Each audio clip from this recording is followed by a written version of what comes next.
When the police lights turn on behind your car, a very familiar moment happens. Your heart beats faster.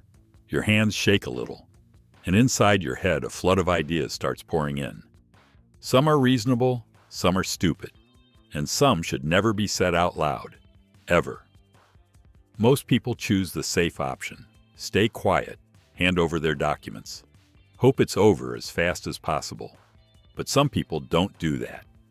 They pick the worst possible sentence and say it out loud with this strange belief that maybe, just maybe, it'll work. And these are 31 real things people actually said. Not smart, but stupid enough to make a police officer pause and just stare. Story 1. Hiding a gun in a place nobody wants to hear about. A very normal traffic stop. No dramatic sirens, no high-speed chase, just an officer walking up to the window and asking the question everyone knows by heart. Do you have any weapons on you? Most people say no, or at worst, just my keys. But this guy was different. He paused for exactly one beat, then decided to say something no human in recorded history should ever say out loud. A response so bad time itself seemed to slow down. The air froze, birds stopped singing, and every brain present was suddenly forced to process an image they absolutely did not want to imagine. There was no follow-up question. No, can you repeat that? Just a long, heavy silence, the kind where everyone is thinking, okay, did I hear that right? It wasn't a smart confession, but it was definitely one you can never take back. Story 2. Not a gun, a hairdryer. That night was tense, an emergency call. Police rushing in, and right in front of them, a man holding a black object that looked exactly like a gun. No time to guess, only time to yell, "Drop it, now." The man froze, and instead of making the smartest decision of his life, he chose to do the opposite. He protested loudly like his honor had just been insulted. "It's not a gun, it's a hairdryer." A hairdryer. At the exact moment when everyone just wanted to hear two words I understand. The officers didn't laugh. They didn't debate who he was planning to dry, where, or why this was the moment. They replied calmly, painfully patient, like they were talking to someone who had just fallen from another planet. Okay, then put the hairdryer down, very slowly. And that's when everyone understood some explanations don't save anyone. Story 3. The cat was the driver. The car swerved back and forth like it was dodging things only it could see. Police lights came on. The car pulled over. A very normal traffic stop.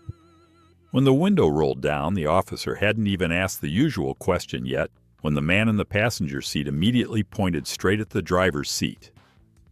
No hesitation, no pause. In the driver's seat was a cat, sitting upright, silent, staring back at the officer with an innocence so pure it almost felt ethical.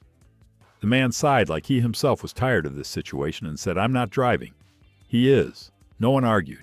No one asked follow-up questions. There was a very special silence. The kind of silence where someone is trying to decide whether to keep doing their job by the book or just go home early because the world has clearly exceeded their daily tolerance limit.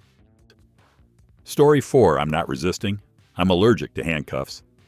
Two officers were holding down a man who was violently struggling, not running, not panicking, clearly resisting.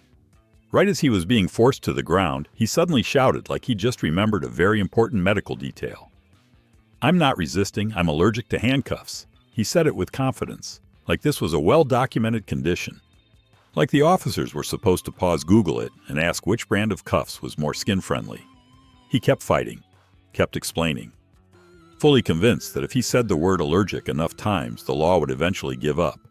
But handcuffs aren't pollen, and police officers aren't allergists. In the end, the cuffs still clicked shut. And the only thing he was truly allergic to that day was the consequences. Story 5. He looked at me with a tone. It started very small. A minor argument, no blood, no excessive screaming, until it crossed the line. When the police arrived and asked what happened, the man who started the fight didn't hesitate. He stood up straight, voice steady, like he was presenting a perfectly reasonable argument. He looked at me with a tone. The officer blinked. Once, then again. looked at you, with a tone. The man nodded, annoyed, like the question itself was insulting his intelligence. Yes, he didn't say anything, but the way he looked at me, it had a tone. Writing the report at that point became a mental challenge, because there is no box on any police form for eye contact with volume. In the end, the officer wrote down the facts as simply as possible, and the tone of the look was left for everyone's imagination to deal with. Story 6. The drugs belonged to the pants. The search was routine, nothing dramatic, no surprises. The officer checked the pockets and found contraband, clear, undeniable. But the man in front of them shook his head immediately, like this was all a huge misunderstanding. He looked the officer straight in the eye and said, dead serious, not mine. It belongs to the pants, not mine. The pants. According to him, these pants had a life of their own. They used to belong to someone else. They'd been places, they'd seen things, and whatever was in the pockets had absolutely nothing to do with him. On the surface, the logic sounded deeply thought out. About half a second later, it completely collapsed. Because in the legal system, pants can't go to court, they can't sign paperwork, and they definitely can't sit in a holding cell. The pants were cleared of all charges. The person wearing them was not. Story 7. The ATM ate my card, so I had to save it. Police spotted a man standing in front of an ATM crowbar and hand face locked in deep concentration. Not the focus of someone withdrawing cash. The focus of someone trying to open something that absolutely should not be opened. When asked what he was doing, he flinched, then immediately switched strategies. In seconds. Impressively fast. "Oh, good you're here," he said, sounding relieved. "This machine swallowed my card." In that instant, he was no longer prying open an ATM. He was a victim, an honest citizen trying to rescue a heartless machine from its own technical failure. No apology, no admission. Just a plot twist so smooth that if this were a sport, it would earn a medal. Unfortunately, the law does not score creativity. And an ATM, even if it really did eat your card, does not need to be saved with a crowbar. Story 8. The Monopoly get-out-of-jail-free card. The woman arrested for shoplifting stood perfectly calm. No crying, no begging, no panic. When the officer asked for an explanation, she reached into her pocket, pulled out a wrinkled card, and held it out confidently like she just played the ultimate move. It was a get-out-of-jail-free card. From Monopoly. She looked at the officer, lowered her voice like she was revealing a legal loophole only smart people knew. It gets me out of jail for free. The officer looked at the card, then at her, then back at the card. No one argued. No one explained that a family board game is not recognized by the criminal code. Just a quiet moment where misplaced faith in the law became painfully visible. In the end, the Monopoly card went back into her pocket. The person holding it did not walk free. Turns out in real life the rules don't work like they do on the board. Story 9. The Python was the co-driver. The officer walked up to the car and immediately realized something was very wrong. On the dashboard, right up against the windshield, was a long python coiled comfortably like it was on a casual road trip. The officer paused for a beat just to make sure their eyes were still working. Then very carefully, very slowly asked, "And that? What exactly is that?" The driver glanced at the snake, then back at the officer voice, calm to the point of concern. "Oh, that's my co-driver. No smile, no joke. Like everyone has a python handling navigation." With every passing second, the confusion leveled up. Why it was there, why it was so relaxed, and why no one in this car seemed to think this needed further explanation. The python flicked its tongue. The officer blinked. And at that moment, all reasonable questions quietly gave up. Story 10. There's only a shy turtle in my pocket. During the search, the officer asked the familiar question in the same flat tone they've used 1,000 times before. "Do you have anything dangerous in your pockets?" The man paused for a moment, not out of fear, more like he was choosing the most polite way to answer. Then he said with genuine concern in his voice, "Just a small turtle. Please be gentle, it's very shy." The officer froze. Not because of the turtle, but because this was the first time anyone had ever warned them about the emotional well-being of a tiny creature inside a jacket pocket. When they checked, there really was a turtle, small, quiet, and clearly not dangerous to anyone except itself. In that moment, everything softened a little. No more tension, No confrontation. Just two humans and one shy turtle trying to survive a very strange day. Story 11. The mannequin was my emotional support. The car was pulled over for driving in the wrong lane. A very clear violation. Not much room for debate. The officer walked up, looked inside the car, and paused longer than usual. In the passenger seat was a person, sitting upright, perfect posture, but not breathing. The driver noticed the look and immediately explained like this was crucial information that needed to come out early. That's my emotional support person. No smile, no hint of a joke. He said it with absolute belief. The officer looked again at the passenger. Plastic skin, empty eyes, a permanent smile.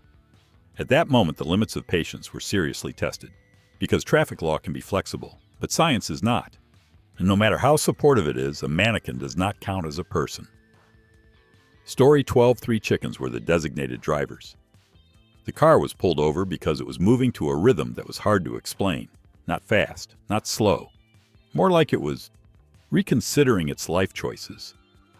The officer walked up to the window and immediately saw 3 chickens sitting proudly in the front seat. No panic, no frantic clucking. Just sitting there serious like this was an important meeting. The driver noticed the look and explained right away, fast, smooth, confident, no worries. These 3 are my designated drivers. Then he started presenting. The one in the middle was responsible. The one on the left was observant. The one on the right had leadership potential. The more he explained, the more detailed it got. The more detailed it got, the quieter the officer became. Because when you need to break down the leadership skills of chickens to prove you're sober enough to drive, there's a good chance you weren't sober to begin with. Story 13. The squirrel started it. The man stood handcuffed in the middle of the park, breathing hard, his face full of injustice. The officer asked a very simple question. Why did you throw the rock? He didn't hesitate, didn't dodge, didn't blame alcohol. He just pointed straight at a nearby tree. That squirrel started it. The officer followed the finger. A small squirrel sat on a branch, casually chewing on something, completely unaware it had just been dragged into a criminal case. The man continued, voice full of wounded honor. It looked at me with disrespect, for a long time. Very provocative. No one argued. No one asked if the squirrel wanted to testify. The officer simply wrote the report. Because in this line of work, some days you don't need to push back. You just need to document it and hope this isn't the strangest thing that happens on your shift today. Story 14. My dog foretold that all the lights would be green today. The car was pulled over after casually running a very obvious red light. Not yellow, not kind of orange, red like legal responsibility. The officer asked for a reason, a simple question, a final chance to say something reasonable. The driver thought for a few seconds, then nodded, like he just remembered the most important detail of his life. Last night I dreamed about my dog, he said. It told me all the lights would be green today. The officer blinked. Once. Then again. The dog talked yes. Very confident, the man replied. So this light must be broken. There was no argument, no dream analysis. No one asked if the dog had a driver's license. Just one very tired sigh from someone who's been on the job long enough to know traffic laws don't care about prophecies, and red lights do not negotiate with dogs. Story 15. My car ate my driver's license. The officer asked for identification, a very normal request. Familiar enough that no one should be surprised. The man searched his wallet, his jacket pockets, even his pants, slowing down with each movement like he was hoping for a miracle. Then he looked upside and said with complete sincerity, my car ate my license. Not that he forgot it, not that he left it at home, but the car. According to him, the license fell somewhere inside and disappeared, as if the car had a mouth, and a habit of snacking on paperwork. The way he said it felt strangely familiar, exactly like a child blaming the table for losing a pencil. The officer looked at him, then at the car, a perfectly normal car, no signs of having just eaten. In the end, the officer simply nodded. Not because he believed it, but because in life some excuses don't need to be argued with. They lose the moment they're spoken. Story 16. I'm not drunk. I'm progressing in life backwards. The officer asked the most familiar question in the history of nighttime traffic stops. Have you been drinking? The man gave a small smile. not a nervous one.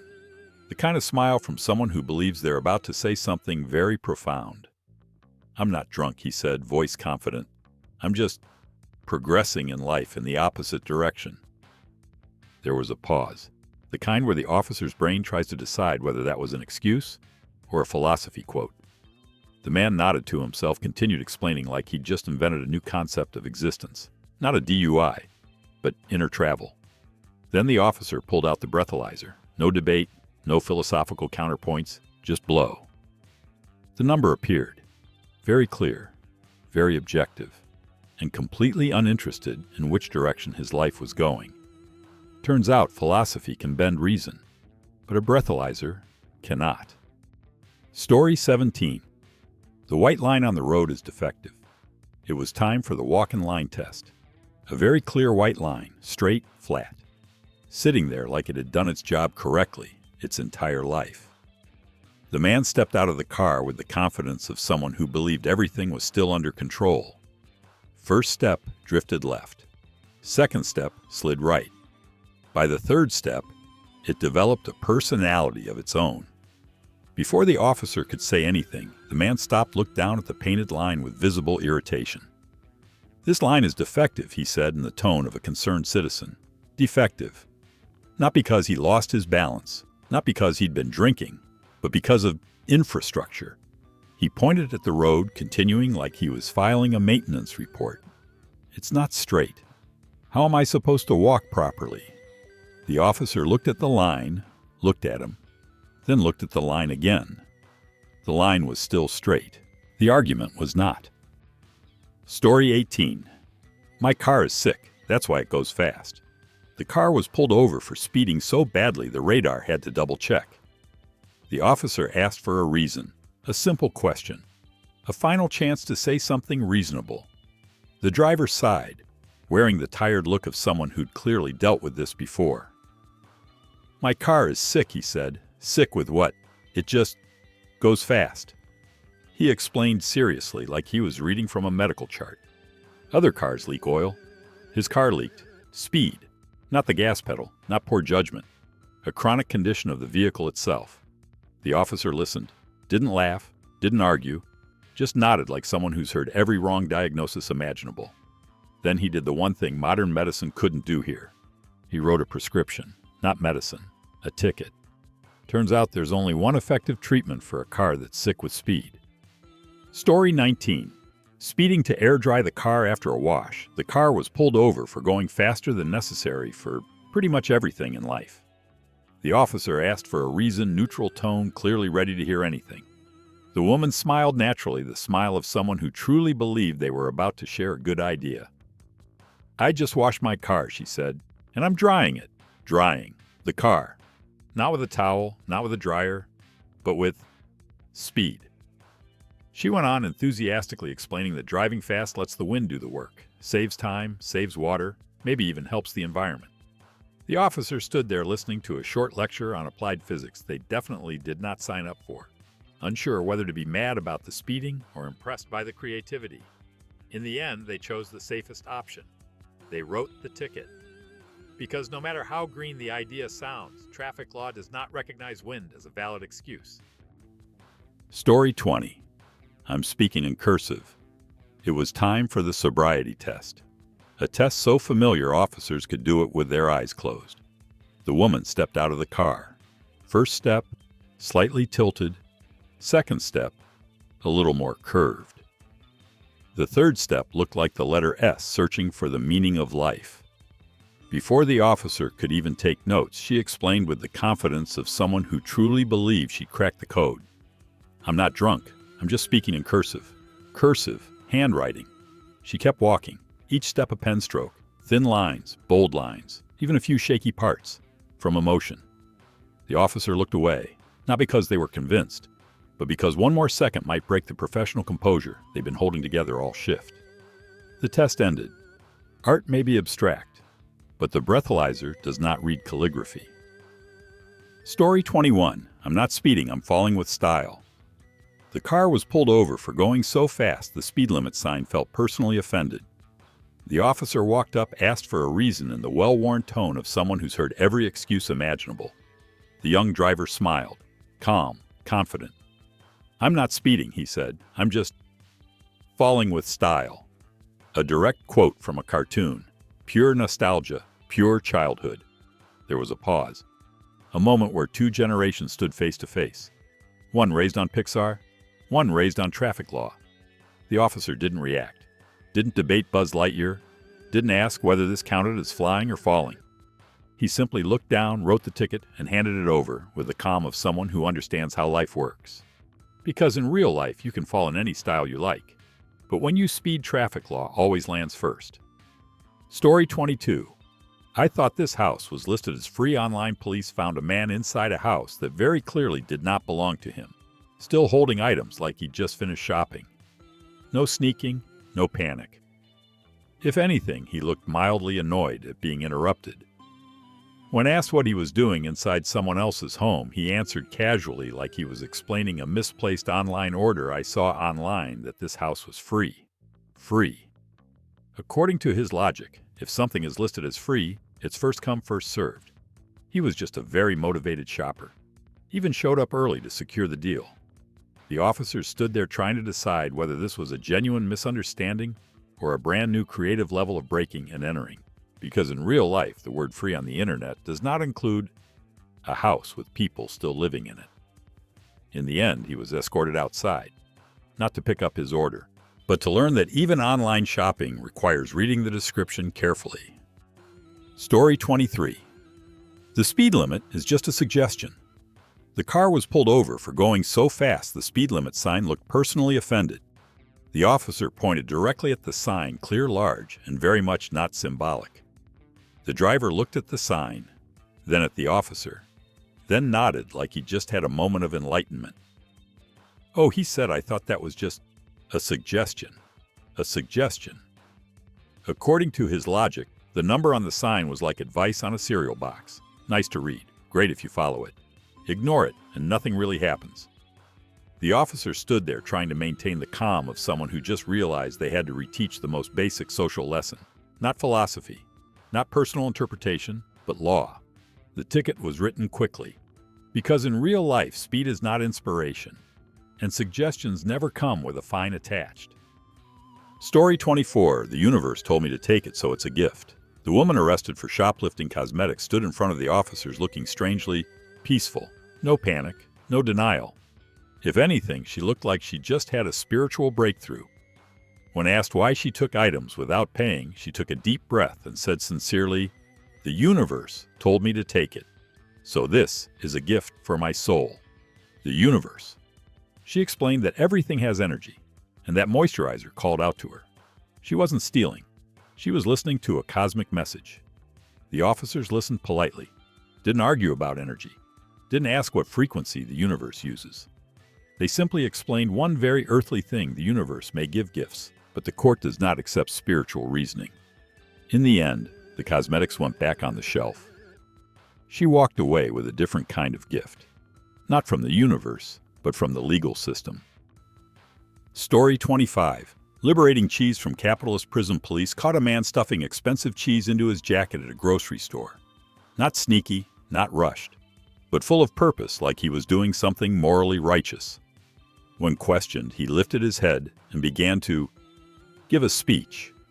Not an apology, not a denial, but a full revolutionary manifesto. "I'm not stealing," he said. "I'm liberating this cheese from capitalist prison." According to him, artisan cheese is art, and art should not be imprisoned behind a refrigerated counter. It deserves freedom. Inside his jacket. The officers listened, very patiently, like people who've heard every ideology imaginable on the job. Then they pointed upward, security cameras, very clear, very neutral. The cameras didn't care about revolution, didn't care about class struggle. They cared about one thing only: who put the cheese inside their jacket before walking toward the exit. Story 26.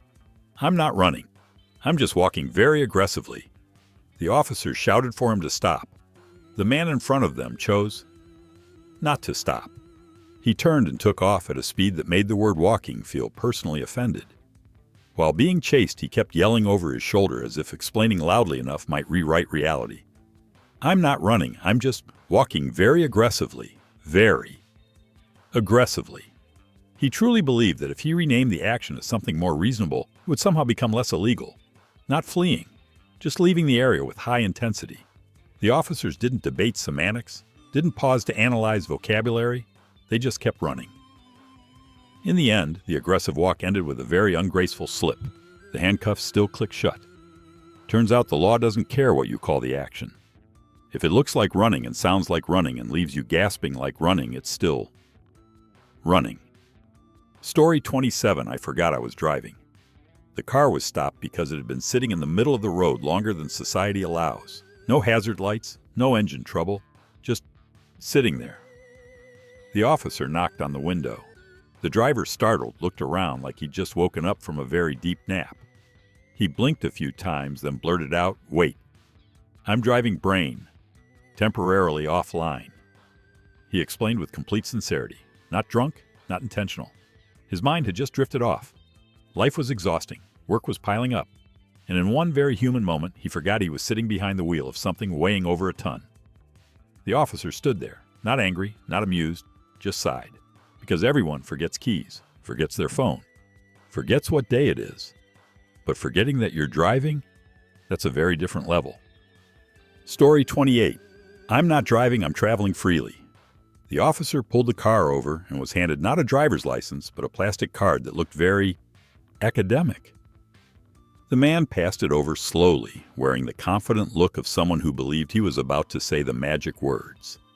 I'm not driving, he said. I'm traveling freely on the land. Every word carefully emphasized. Like if pronounced correctly, traffic law would dissolve into thin air.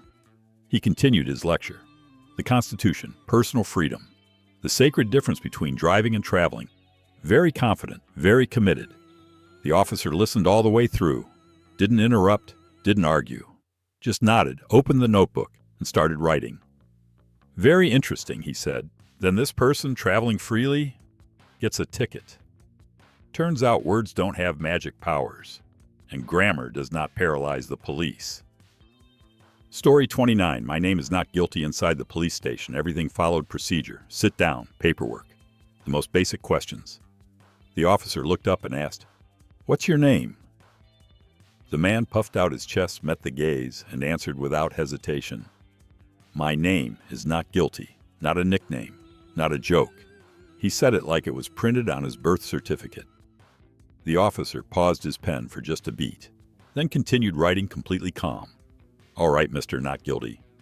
The man nodded satisfied, clearly convinced that naming himself that would somehow confuse the entire legal system into giving up. The officer didn't look up. Just added one more sentence, soft and honest. Mr. Not Guilty, you have the right to remain silent. He paused. I strongly suggest you start using that right. Right now. Sometimes good advice comes late, and sometimes a name can't save anyone. Story 30. I don't know the speed, but I was being very productive. The officer asked a very familiar question. Do you know how fast you were going? The man thought for a few seconds. Actually thought. Then shook his head with a level of honesty that was almost admirable. No, I don't remember the number. Before the officer could even write, he continued, voice full of pride like he was reporting a work achievement. But I was being very productive. Very productive. Not fast, not slow. Efficient. Like this trip was hitting personal KPIs. He nodded to himself as if he'd just proven something important. Didn't know the speed. But the feeling was great. Smooth. Efficient. High performance. The officer looked at him, then at the speed readout. Some excuses don't require further investigation. Because when you're proud of your efficiency while speeding, it's no longer an excuse. It's a confession, just an unusually innocent one. Story 31. My biggest regret is not ordering large fries. Inside the holding room, everything had settled down. No sirens, no creative excuses, just harsh white lights and a man sitting there looking like he'd just run a marathon powered entirely by bad decisions. The officer looked up and asked the final question to complete the paperwork. Do you have any regrets? The man thought for a long time, the serious kind of thinking, eyes drifting into the distance like he was reviewing his entire life. Then he sighed, sad, but completely sincere. Yes, I should have ordered the large fries. Not the arrest, not the fine, not court, the fries? The officer paused his pen. Didn't laugh, didn't mock him. Because in that moment, the answer was funny and deeply human. We regret many things in life, but the ones that hurt the most are usually very small. And sometimes the greatest lesson of all is simple. If you're going to order fries, order the large. After 31 stories, one thing becomes very clear. Under pressure, people rarely say the smartest thing. They say whatever comes out first before the brain has time to ask whether it should be said at all. Not because they're stupid, but because they're panicking. And in that moment, the brain loses the race to the mouth. The irony is the right to remain silent is completely free. Yet so many people never use it. Now it's your turn. Have you ever heard an excuse even more ridiculous than the ones in these stories? Share it in the comments. And if you enjoy real-life stories told in a light, humorous, not too serious way, don't forget to share this video and subscribe to the channel, so we'll see you again in the next episode.